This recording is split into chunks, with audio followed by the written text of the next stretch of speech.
કોઈપણ ગ્રેજ્યુએશન પછી બીએડ એ તમારા માટે બેસ્ટ ઓપ્શન છે.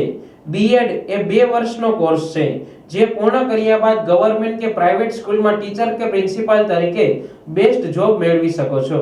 આ કોર્સમાં શૈક્ષણિક ક્ષેત્રમાં જરૂરી વિષયો શીખવાની સાથે સ્કૂલ અને કોલેજોમાં જઈ પ્રેક્ટિકલ લર્નિંગ મેળવવાની હોય છે.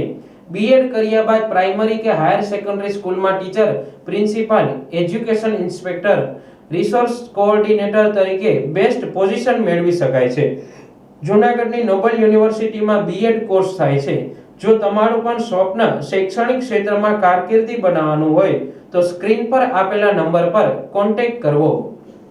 શું તમે ટીચર બનવા માંગો છો? તો કોઈ પણ ગ્રેજ્યુએશન પછી બીએડ એ તમારા માટે બેસ્ટ ઓપ્શન છે. બીએડ એ 2 વર્ષનો કોર્સ છે જે પૂર્ણ કર્યા બાદ ગવર્નમેન્ટ કે પ્રાઇવેટ સ્કૂલમાં ટીચર કે પ્રિન્સિપલ તરીકે બેસ્ટ જોબ મેળવી શકો છો. આ કોર્સમાં ટીચિંગ ફિલ્ડમાં જરૂરી વિષયો શીખવાની સાથે સ્કૂલ અને કોલેજમાં જઈ પ્રેક્ટિકલ લર્નિંગ મેળવવાની હોય છે. બીએડ કર્યા બાદ પ્રાઇમરી કે હાયર સેકન્ડરી સ્કૂલમાં teacher, principal, education inspector, resource coordinator તરીકે બેસ્ટ પોઝિશન મેળવી શકાય છે. જૂનાગઢની નોબલ યુનિવર્સિટીમાં બીએડ કોર્સ થાય છે. જો તમારું પણ ડ્રીમ ટીચિંગ ફિલ્ડમાં કરિયર બનાવવાનું હોય તો સ્ક્રીન પર આપેલ નંબર પર કોન્ટેક્ટ કરો.